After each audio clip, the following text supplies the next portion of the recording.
Islamic bioethics, without any doubt, is intimately linked to the ethical teachings of the Quran and Sunnah.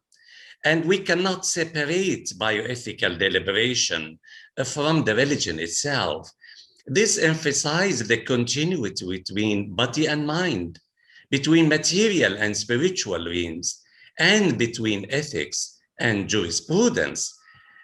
In 1979, we had actually the famous book of Childress and Beauchamp, Principles of Biomedical Ethics. And since then, many people felt that bioethics is a Western innovation. The reality is not that. In fact, we have two books which were published over 1,000 years ago in Arabic by two scholars. The first one was Adab al-Tabib by Ishaq al-Ruhawi. The second one, al-Akhlāq al-Tabib, Medical Ethics by Abu Bakr al-Razi.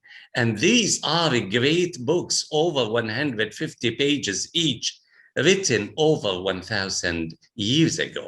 This is actually from a paper of Dr. Sharif Kaf al-Ghazal.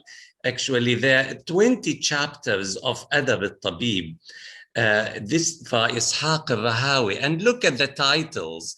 There are actually respect of the physician, medical art, of the moral values, and so on, examination of physicians for accreditation, and so on. These actually are topics which were incorporated in this book.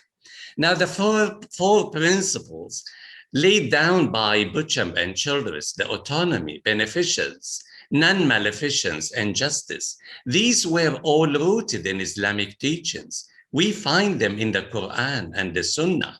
They are not brand new.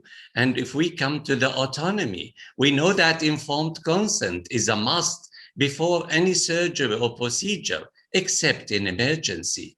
The Quran is full with verses that orders freedom of faith and the human personal responsibility. Even actually in religion, we know this ayah, there is no compulsion in religion. Even when the patient is sick, the Prophet Muhammad ﷺ says, do not force your patient to eat.